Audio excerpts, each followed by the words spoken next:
with value weaving, marketing becomes just a natural part of how you run your business. So there are specific things you'll do, but everything you do, from conversations in the school car park, it all comes through your value. And my clients get clients, and I've got clients in all sorts of weird and wonderful ways that were never intentional. But because your value is coming through everything you do, everything you say, then you're becoming a client magnet effectively in every single interaction in whatever you do. So you have your intentional client journey, but then you also have your accidental client journey. But if it's all coming through your value sweet spot, then it's all going to be aligned and it's all going to work. And people are going to have that consistency, which builds the trust and credibility as well. Hello, and welcome to the Art of Value Whispering podcast. I'm your host, Melitta Campbell, business coach, value whisperer, and now 3 times best-selling author, as my brand new book, Value Whispering, The Smarter Way to Market Your Small Business, that just happens to be brilliant for introverts, has become a bestseller on Amazon. I am super excited about that. And on this show, we dive into value whispering and how exactly you can start to market your business, grow your business in a way that feels much more aligned and personal to you and that relationship you're trying to build with your dream clients. And today I'm delighted that Helen is back. She is the guest host today, interviewing me about the book. Now, Helen, if you missed last week's episode, was the very first client to follow my value whispering blueprint and experience the concept that's within the book. So it's been wonderful to have her dive into the book and ask questions and highlight where things have evolved and what happened in her business since she followed this process nearly 8 years ago, 10 years ago. I should really check that out. And as I mentioned, the book went to #1 bestseller on Amazon, and that just meant so much to me, not just because it's really cool to say you have a best-selling book, but because this book was written for quieter business owners, people who don't necessarily want to be shouting loud to grow their business, because this book isn't about loud marketing, about being everywhere, doing everything. It's really written for those who perhaps have a quieter personality, a bit like myself, or just don't really align with a lot of the modern marketing techniques that are being taught out there that require you to be louder. And this book therefore really goes in the opposite direction to most of the marketing advice out there. And so to have that completely different approach to marketing be noticed and shared and reviewed and embraced has been incredibly heartening. And it's just been so wonderful reading your reviews and your messages. And throughout those, there's one theme keeps coming up again and again. And while I think people read the book and tentatively expect it to be more of one of those well-meaning books that just tells introverts, oh, just be more visible, just do this, and this is the one thing to do. It's not that at all. And I love that people are reflecting back that this book actually feels really doable, that it doesn't feel like a textbook that's telling you what you should be doing, but more like a guide that helps you understand how to create marketing that feels like you. And that's exactly what I hoped for. So I hope you have your copy. If not, it's still available on Amazon, and I've extended the launch pricing as well to make it super accessible to everybody everywhere. So do go and grab your copy and come and let me know what you think of the book. And as always, you'll find me on LinkedIn, and you'll find me there just at Melitta with 2 T's. And before we begin today's episode, I also wanted to let you know that I'm running a book launch competition right now where you can win a 1-day business mastermind with me here in Switzerland. There are just 5 places available, and where you'll come to my home, we'll deep dive into your business, your messaging and your marketing together, and you'll come away with some practical ideas and a lot of encouragement to help you grow your business faster in 2026, but in a way that's completely aligned with who you are right now and what's most meaningful for you and your dream clients. And of course, you get this stunning view of Lake Geneva and the Alps all day. The last mastermind I held for my clients, we spent a good portion of the day outside. Everyone was taking selfies with the view. It's just a very inspiring backdrop for that event. And also, everybody who enters the competition will get a digital copy of my first best-selling book, A Shy Girl's Guide to Networking. So those two books really complement each other and go brilliantly. So I'm excited for you all to get your hands on that as well. So there are two ways you can enter. The first is to leave a review on Amazon or Goodreads. And the second is to share a post about the book on social media with links so others can discover it too. And those two are so important because we know that we love to read reviews of books to help us make confident buying decisions. And the books that are recommended to us by others are also those that we trust and go and find first. So I really appreciate your support in either one of those ways. But if you're able to do both, then you will get 3 entries into the competition. Yes, 1 and 1 do equal 3 in this case. So if you do either of those activities or even both, if you go to melittacampbell.com/win, there's a little form there that you can fill in and share those snapshots so that I can enter you into the competitions. Of course, you can tag me in any social media posts, but I might not always notice those. So sharing your snapshot is a way to sort of guarantee you get that entry into the competition.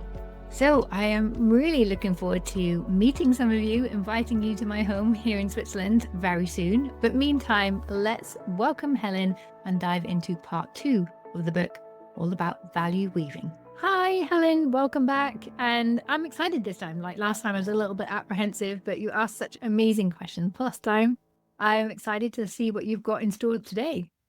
Brilliant. Love the attitude. So today we're going to be looking at part 2 of the art of value whispering, how to turn clarity into connection. And this is all about weaving your value that we talked about in the first episode throughout your marketing and sales. And for the listeners out there, if marketing has ever felt pushy, overwhelming, or fake, or just ick, this conversation will hopefully help you shift your perspective on that. So Melitta, you describe the very common frustration that I personally know as well, that all entrepreneurs feel.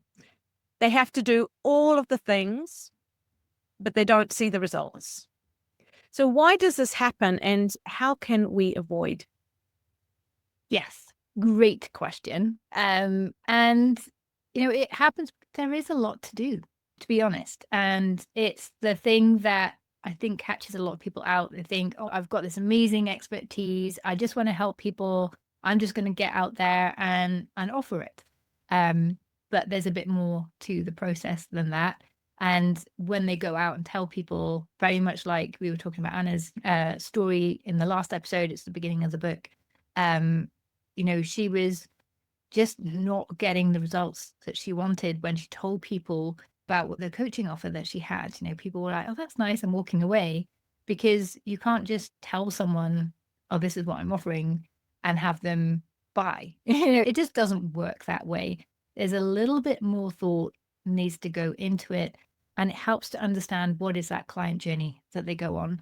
And when you understand that, you can start to map your actions at the right phases. You can start to do the right things at the right time, and also appreciate the journey that your clients are going to go on. But it's not just a case of going networking, tell people what you do, and you get clients. But once you understand what that process is, then you get a greater appreciation of how you can manage that, how you can add value to every stage of that client journey.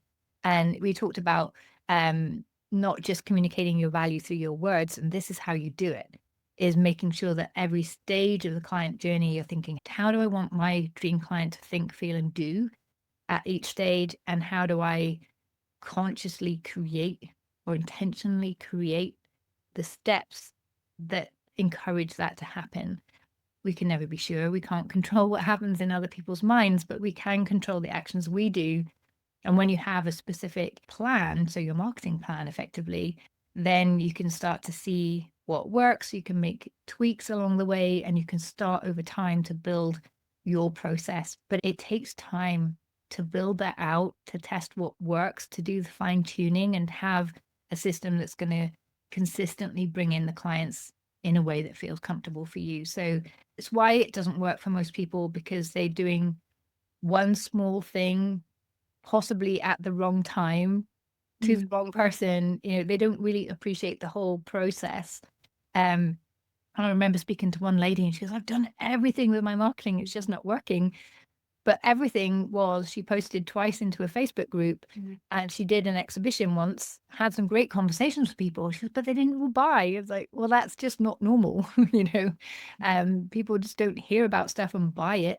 So once you appreciate the process and you can create the process that works for you, automate the bits where possible so that it becomes manageable, then everything becomes easier as well.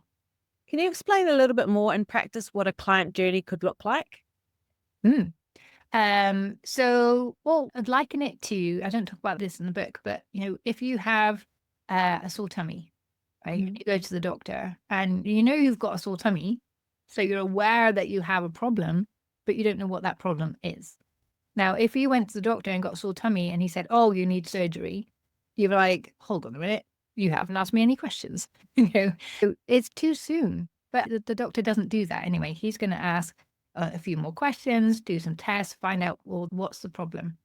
So then you become aware of that you have a problem and what that problem is exactly. But that's a process in itself. So if someone is not quite aware of the problem that they have, if you're selling the solution to them already, it's falling on deaf ears, it's not going to work. So once the doctor tells you what the problem is, so maybe that sore tummy you've got is a stomach ulcer. And then you're like, okay, now I know what the problem is. Now you're going into consideration phase. How do I want to solve that problem? So the doctor will probably tell you, well, you can have surgery, you can take medication, or you can change your lifestyle. What feels right for you? And so you may feel, well, it's not so advanced. I'll start with a lifestyle. So then okay, you're starting to narrow down your choices.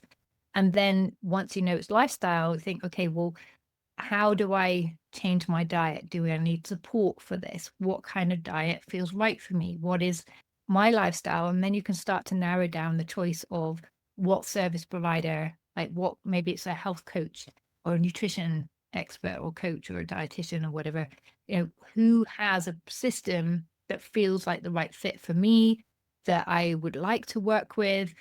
And that's the point where you're getting close to making a decision to buy. So that process for some clients and for some products or services is really long. And for others, it can happen in one conversation. It can be very quick. So, but understanding what is that process for your clients, then you can start to do the right things at the right time. So at the point where they have a sore tummy, or they've just aware that this is what their problem is, that's the point where they're looking for a lot of information. It's not the point where they're going to make a decision. So you can provide them with factual information, you can give them comparisons, you can help them go through that journey. Then at the point where, so this is going to be mass marketing, low cost, so things like blogs and social media and that kind of thing. So we can help do the diagnosis. Yes. Okay. Yeah, exactly.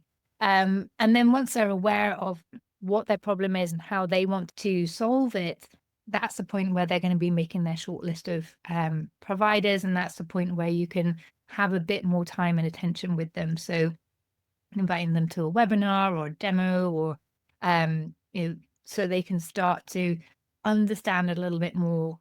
Do you have the right solution that feels right for them right now? And then after they're like, yes, this feels right, then you want to have a sales call or push them to the sales page, and they're going to make the decision, which may or may not be to work with you. You can't control that. But if you can help them through that process, if you're the one that's helped them with the right information you've built this, the client journey is your chance to build that trust and credibility, because they're not going to buy from you if they don't trust you. But also, people often talk about the know, like, and trust, because they need to know you before they'll even think about working with you. They're not going to work with you if they don't know you. Then they need to like you and your approach and feel aligned with your values, your philosophy, the way you see the world. They need to trust that you can solve their problem. They also need to believe that you're the right person for them. You can have the know, like, and trust, but still not believe that you're the right person. So the client journey gives you the space to build that relationship, to build that know, like, trust, believe into the process. So it's really an opportunity as well. So you shouldn't see it as a chore or something that's taking too long, but an essential part of the process. And also, we talked in the last episode about your red flag clients. Yes, I was going to say the dream clients, because this is where they would drop off the journey, right? Yes, exactly. You can design your process to naturally put off your red flag clients. And the more you understand who they are and who your dream clients are, the more you can design this process exactly for your dream client. And in the book, and well, if you were to work with me, I'd recommend finding that one dream client and design the whole process for them. So you start attracting those exact people, and you will attract other people who will fall outside of that as well. You don't have to worry about niching. We go into that quite extensively in the book. But the process is your opportunity to filter out the less than ideal clients. So when it gets to that point of having a conversation with your clients to see, do they want to work with you, you're more likely to have more of the right people on those calls and have a higher success rate. So it all starts from the beginning of the journey. And this is where, for small businesses, I think your marketing and sales are very mixed, because through that point, if people will come to a sales call with you and they already know, like, trust and believe that you have a high propensity of being the right person, then you're going to be much more successful. You don't have to sell yourself on that call. You just have to take the time to really understand this person and continue that relationship. Can you really help them? Is this going to be a dream to work with them? And so on. It's a very different conversation to if you have someone come to a sales call who doesn't really know who you are, and you have to really convince them. You don't want to be in that position. So the whole process works together, and it can be really, really simple. So I think a lot of time people overthink their marketing. They either underthink their marketing or overthink it. And sometimes both at the same time, which sounds incredible. But once you have a system, like a process to follow, it all starts to click into place much easier. Great. I love that. As I was saying to you in our chat before, I need to revisit my own client journey, because that was a very important part of part 2 of the book, and is so crucial, because, as you say, once the process is in place, you've got your value coming through, as we talked about in the first value, throughout, then aligned with your dream clients. In theory, it should make it a lot easier. And then we don't have those uncomfortable, pushy sales-like conversations. It's just a nice chat with people who are well aligned and have the same vision. So that's ideal.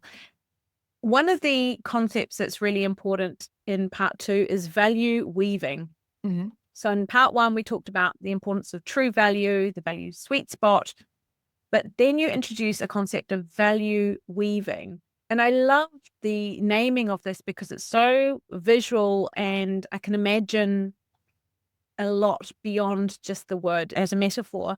How did you choose that name, and how does this really differ from the traditional marketing frameworks that so many of us have been exposed to?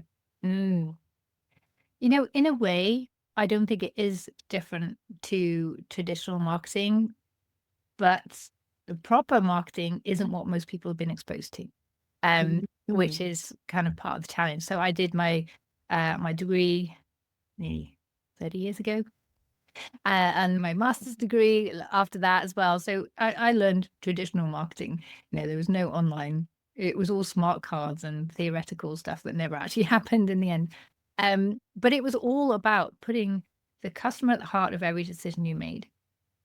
But it was all also focused on large companies with a large budget, with a team, with analysts and all of this kind of thing, which we don't have. So value weaving is the idea of not necessarily just putting the client at the heart of every decision you make, but your value sweet spot, because that's the part between, the client can want all sorts of things. And as we talked about in our last session, they might not be the things that you are passionate about doing. It might not be what you believe is the right thing to do. So the value sweet spot is that overlap between your brilliance, their needs. So we're putting that at the heart of everything. And that means that you are naturally weaving your value through everything you do, because you're coming from that space that only you have. So you're naturally differentiated from every interaction they have with you, from that very first message or experience they have that puts you on their radar, that starts that awareness. They're feeling your difference. So the value weaving is really putting, and I think in the last episode, we talked about how when you're coming from your brilliance and not moving towards it, it's this concept again, you're coming from your true value. So everything exudes your value, exudes you. It starts to build that relationship. So there's no bolt on. Because I see a lot of people like, well, this is what I'm doing. And then my marketing is a thing I do on top of that. With value weaving, marketing becomes just a natural part of how you run your business. So there are specific things you'll do, but everything you do, from conversations in a school car park, it all comes through your value. And my clients get clients, and I've got clients in all sorts of weird and wonderful ways that were never intentional. But because your value is coming through everything you do, everything you say, then you're naturally attracting, you're becoming a client magnet effectively in every single interaction in whatever you do. So that you have your intentional client journey, but then you also have your accidental client journey. But if it's all coming through your value sweet spot, then it's all going to be aligned and it's all going to work. And people are going to have that consistency, which builds the trust and credibility as well. Because that's one thing that will kill your credibility so fast, is when you're one person in this situation, maybe you're one person online, and then they meet you at a networking event and you're totally different. And then that throws up all sorts of questions. Well, can I really trust this person? Are they who they say they are? Maybe someone else is doing their social media for them. It's not great. Yeah, lack of congruence. People feel that. Exactly. And when you are weaving your value through everything you do, you're creating this resonance with your dream clients, which is going to attract them on a regular basis.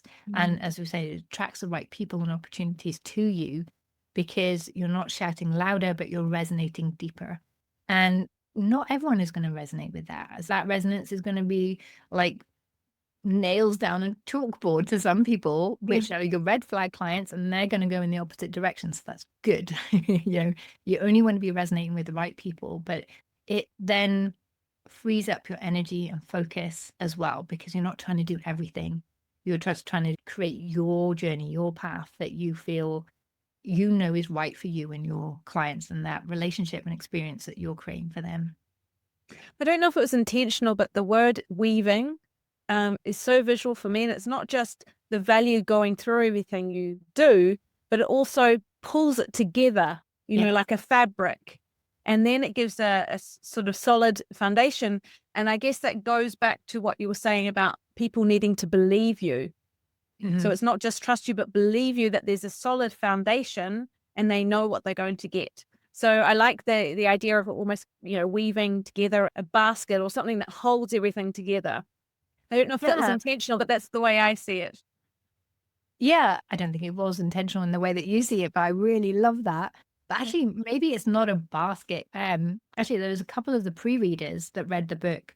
So I got half of the pre-readers were clients and half aren't clients. They know of me, but they've never followed my program, and I wanted to make sure that they could follow it equally and to see like on both sides, and they all could, which was wonderful.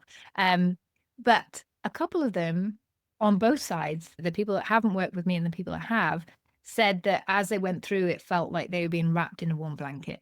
That yeah, I was like, whoa, yeah, they've woven their blanket and then it wraps them up in it. Yeah. Very timely with us recording this in the middle of winter in Switzerland, just having to keep ourselves warm with the blanket. There's no outside. Exactly. You tell the readers that people actually want to be marketed to when it's done meaningfully. Explain a little bit more what you mean about that, because as entrepreneurs, often we feel like people must get bored of hearing from us all the time. But that's not true, as you say.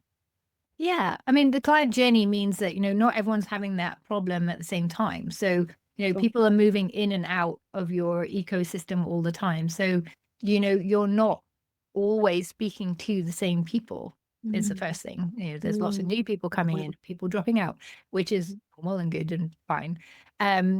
But also, we want to buy from people that we know, like, and trust and believe. So being marketed to the right way helps them get to know us as much as we get to know them. So they feel really confident making that final decision.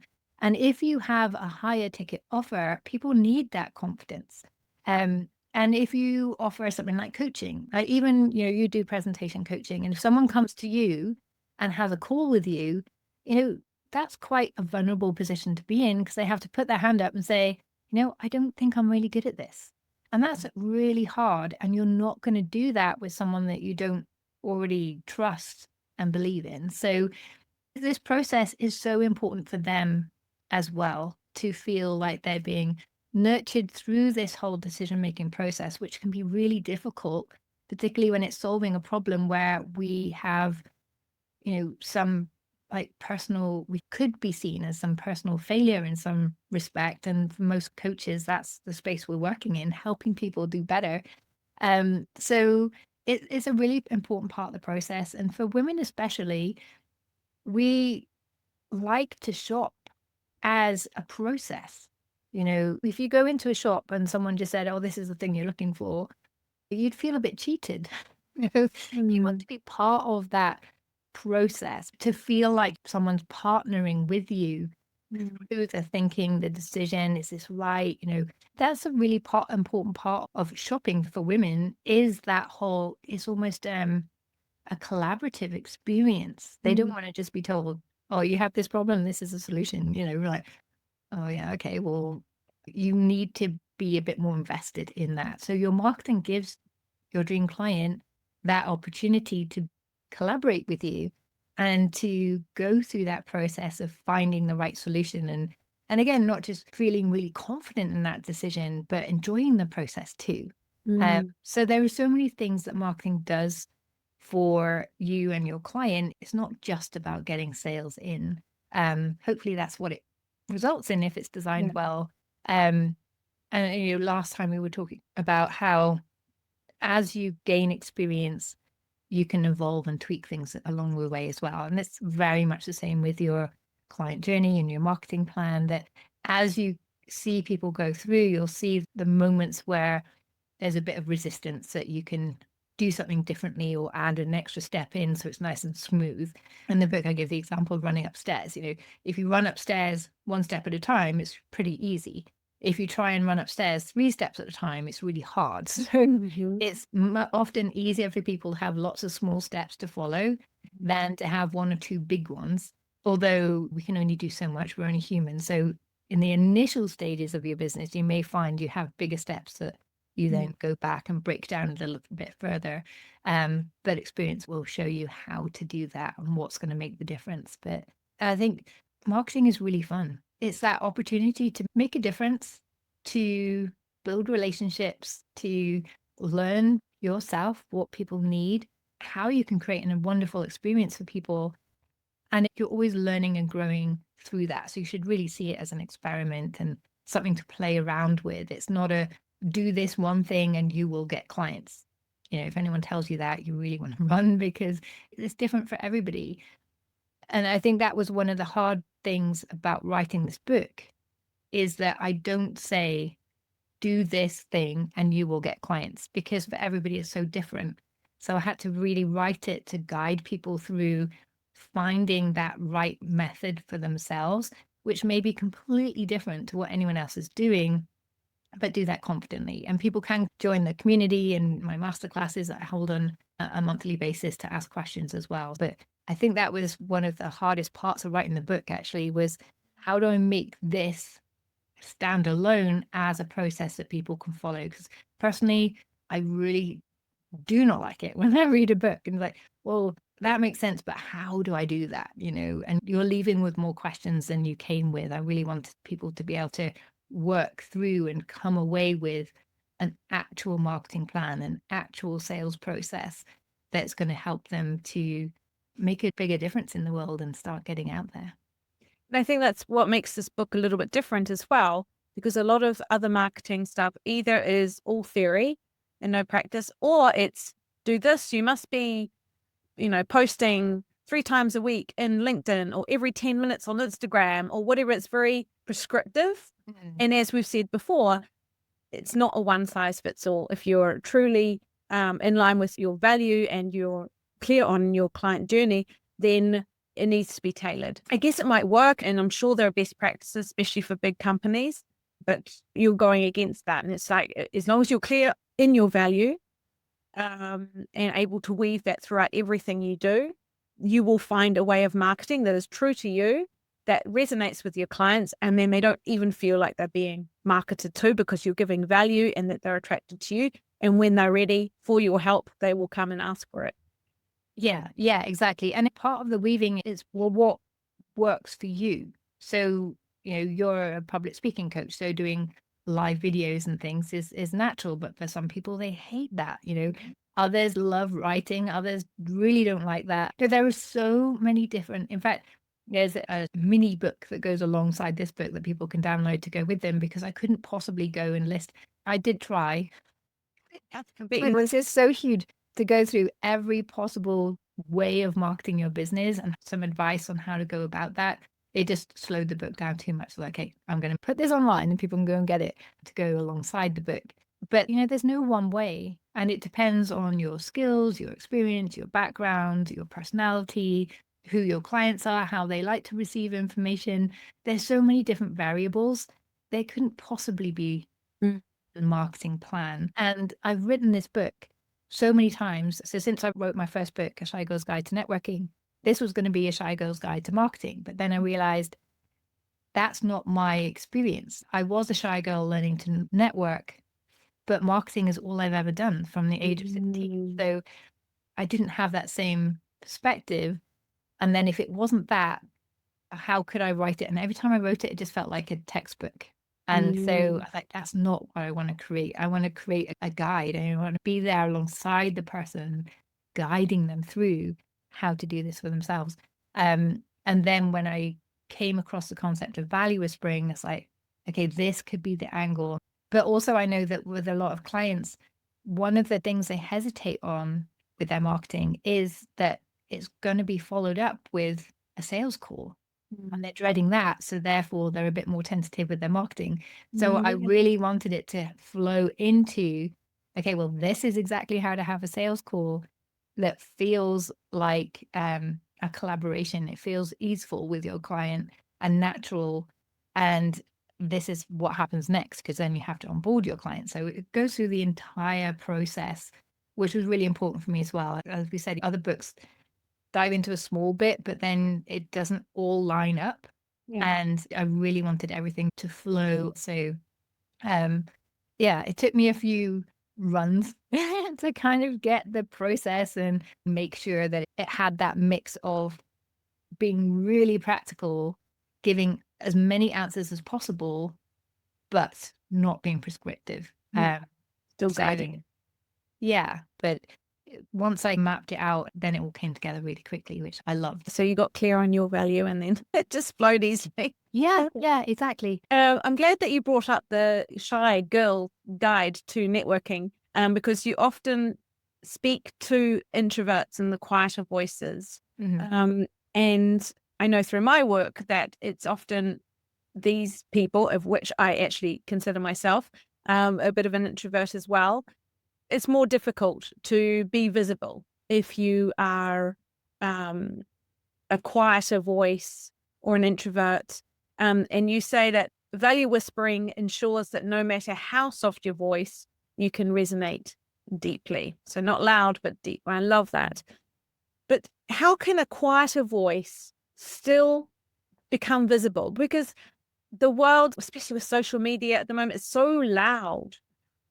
Like, can you just explain, or maybe you've got an example where you can show us how those quieter voices can still be heard, even in this really loud environment? Yeah, and it all comes down to this resonance, right? And knowing who your dream client is. Because if you are someone who's quieter, you probably don't want to be working with, certainly I know that I can't work with really loud, Mm. outgoing clients. It just, that dynamic just doesn't always work.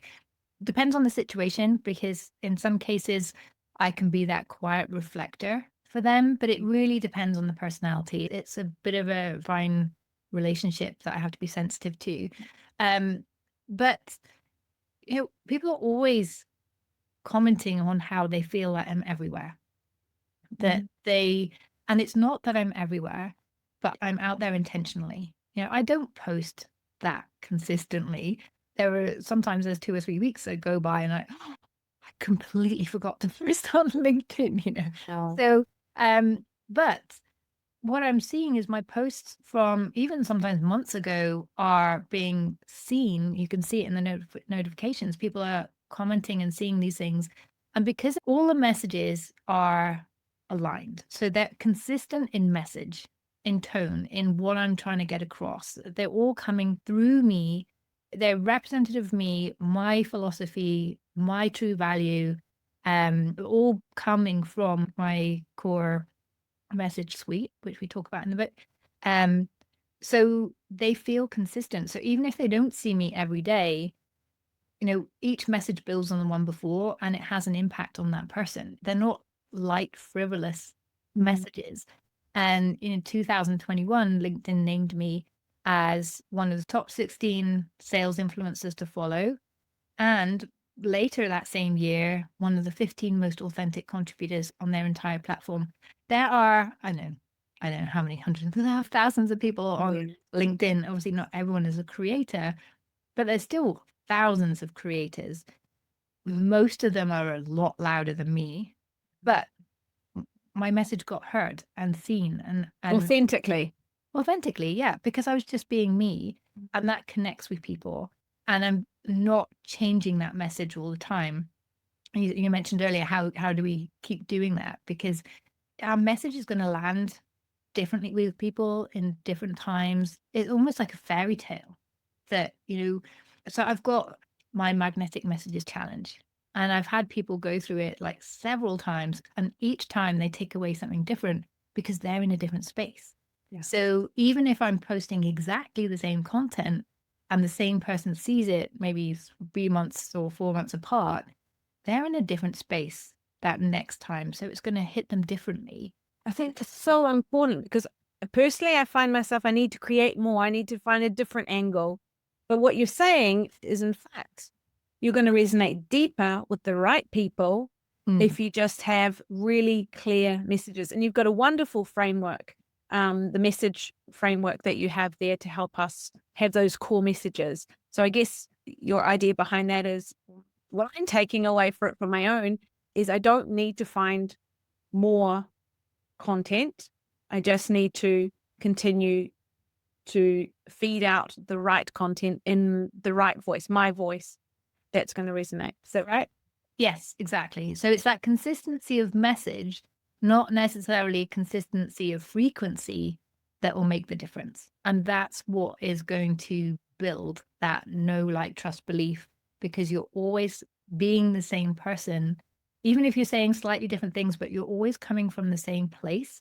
And so every message you put out there is building on the ones before. It's building that brand on what's existing, because your brand, isn't something you own. It's what you represent in the mind of the other person. So if you'll keep adding to that perception they have of you and building in a positive way, then you're gonna stick more and more and more. So it's not about getting anything perfect. It's just about being consistently you. And that's where your true value comes in. It makes that whole process easier. We were talking before it's worth taking a little bit more time to really understand and appreciate that, because everything else afterwards is so much easier. And it really, really is. It will save you so much time. Quite a few of my clients go through the process and this has literally saved me 2 years of hard work, effort, figuring things out, testing, because they got that sweet spot right first, and then everything else works, it all flows and feels natural. I must say it feels a lot less overwhelming to not know that you have to constantly be creating new things, right? That you've got this base, and you know how to communicate your value and your message is clear to you, and then you can just be consistent with it. Yeah, and I'm often saying the same thing, but in a slightly different way, because maybe I've had a sales conversation and someone said something that I was like, yes, that's a slightly different angle on what I keep talking about. Or a question will come up with my client's call, or maybe I'll read something that will remind me, but it's all coming from the same place. It's all about value whispering and giving it different angles, because then sometimes it will land differently with someone in a different way. They've heard it like 2 or 3 times, and then the fourth time you said it slightly differently in a way that really related to what they're going through right now. But yeah, be consistent. Not everyone is seeing this. Even if you say the same message all the time, not everyone in your audience is seeing that. We don't open every email. We don't see every single social media post. So you can repurpose. Yeah. I mean, I've definitely seen that, organizing some events, and then I'll see someone I haven't seen for a while, and they said, "Oh, I didn't know you did that." And I'm thinking, I feel like I've been screaming about it for months. Yeah. And so, I think we get too tied up in what we see and what we're doing, rather than putting ourselves in the shoes of our clients, and they're seeing it a lot less. And and then it's about finding the right example or metaphor, or, as you say, way of explaining something that's going to resonate with the people at that time, depending on what they've been reading, the conversations they've been having. And that's going to be that trigger that gets them to act or move along the client journey one step further. Yeah, exactly. So, as we were saying, have fun, experiment, but stay within that value sweet spot, and then you're always going to be consistent. And experiment, because sometimes you'll say something just ever so slightly differently, and then that will be the thing that suddenly people connect with, think, okay, this is where my dream clients are. So it can take a bit of time to get that right. But yeah, if you're coming from your sweet spot, you're never going to go far wrong. Yeah, and approaching things with curiosity and creativity. So I love that. Cool. Is there anything else from part 2 of your book that we haven't covered that you wanted to mention today? There's such a lot in that second part. It's really rich. Yes. We could talk about it for days, but I think the main thing is, the marketing is a lot easier than you think. Once you have that foundation in place, that true value, you understand that, you've got your value sweet spot, and then that client journey, and you can map everything to it. You map your products to that, you map your marketing, and it's a whole progression, and the whole section does take you through every single step of that one part at a time. Plus there's additional resources that you can access to help you go a bit deeper. And I say the community and the masterclasses, they're all there to support you through that process, because for everyone it's going to be different. But I think maybe one thing we didn't talk about was permission to go wild and crazy with it as well. Because sometimes we go with what we see everyone else doing, not necessarily because we want to copy everyone else, but that's just the limit of our experience. So we're like, well, I can't think of anything different, so I'll do this.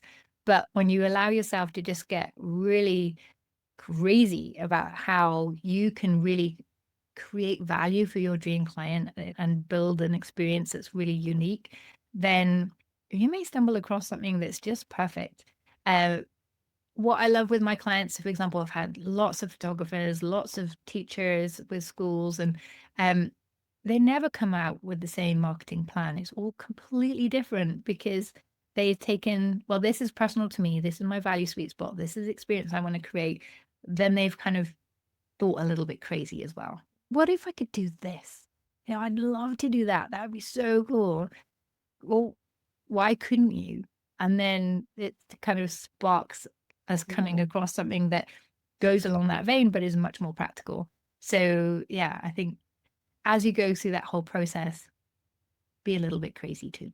I think we need a lot more good crazy in the world, and having sprinkles of playfulness and new ideas is definitely good. And I think some people think that quieter people, introverts, don't have that, but in fact they quietly do. It's just expressed possibly in a different way. Yeah, the thing with introverts is, introverted and shy are two different things, and this process works for everybody. It just happens to be especially brilliant for introverts because it's so personal to you. And it's not like, do this one loud thing to get clients. It's more like, what is going to work for that relationship? What's going to resonate with people? So you don't have to be loud. You don't have to be everywhere. You can really be more mindful of how you show up in a way that's right for you and your personality, your boundaries, your time, energy. We're going to come to that in the next section. But because we have all these, we reflect. It's almost like this huge warehouse we have in our minds of all the different ideas we've ever come across. So there are so many ideas. I think introverts often have more ideas, but then that can be overwhelming as well. And one thing that really stood out for me from my interview a while back with Claire Yosa on coaching through imposter syndrome, where she said, well, the thing with introverts, because we have a bias for thinking, we can tend to get stuck in a cycle of overthinking, whereas extroverts have a bias for action. So they'll naturally get themselves out of imposter syndrome because they would have taken the action. We know action is the antidote to fear. So that's one challenge that introverts have, is that we can overcomplicate. And that's why you need part 3 of your book. Yes, exactly. So we can overcomplicate and then hold ourselves back from actually getting out there and doing things. But once you have your process and it's all mapped out, then it becomes easier, right? So, and as you say, the part 3 makes it even easier again. Yeah. And I just wanted to also add in there what you were talking about in terms of action. My book, which is up there, it is all about action, taking courageous action. Yes. So the idea is that you can feel nervous. It shouldn't stop you. And the book gives you techniques of how to feel the fear and do it anyway. Manage your nervous system, prepare well, get into your body, practice, overcome failures, find different ways. So the whole idea is that, yes, it's difficult to take action, and that's why it needs to be courageous. That's why I came up with that name. So it's totally in line with what you're talking about. Yes, it can be hard we think a lot, we don't necessarily act, but you need to act, because otherwise no one's going to hear about you and you're going to be in your own world and not giving the value to your dream clients. So. Yes, exactly. And we will be having a whole episode just on you and your yes. I'm looking forward to that. There's so many important messages in that book. And you talk about how mine is practical. Yours is like super practical, which I love. And But yeah, fear and doubt aren't bad things. It just provides us with information. It's like a checkpoint. It enables us to be a bit more intentional, as long as we don't let it hold us back. If we didn't have fear or doubt, we would be reckless. We would burn out. It wouldn't be a good place. But it's how do you keep on the right side of fear and doubt so it works for you to make things better, rather than holding you back and paralyzing you in any way. So yeah, your book is a perfect complement to Value Whisperer. And I actually quote your Shy Girl's Guide to Networking is also in there as an extra resource, because it's linked, right? The networking, again, you have to take action. Yeah. Okay, so part 2, marketing isn't about being louder. It's about resonating deeper with the right people. Yes. And the book definitely provides practical frameworks of how you can build a marketing presence that feels like you and is exploring your own value. So next time, as we've said, we will be talking about self-leadership and how to show up with consistency and confidence, even when things get a little bit hard. So looking forward to part 3. Yes, I'm excited. Thanks, Melitta. Thank you for joining us today. I hope you have enjoyed this conversation and are starting to think a little bit differently about how you can turn your true value into marketing that feels aligned, meaningful, and gets results without you having to be louder, pushier, or burn out in the process. And if this episode has resonated with you, I'd love to know what stood out to you most. Do come and let me know. You'll find me on LinkedIn at Melitta. And if you've been reading the book, Value Whispering, The Smarter Way to Market Your Small Business, alongside this episode, then I do want to just give you a quick reminder about my competition. If you leave a review on Amazon or Goodreads and or share a social media post about the book with your community, then you could win one of 5 places at a business mastermind day with me here in Switzerland and in my home. And together we're going to deep dive into your messaging, your marketing, your business growth, really looking at how we can accelerate that process for you this year. And everybody who enters the competition will receive a digital copy of my first book, A Shy Girl's Guide to Networking. I can't wait for you to have both books together because they really complement each other so brilliantly.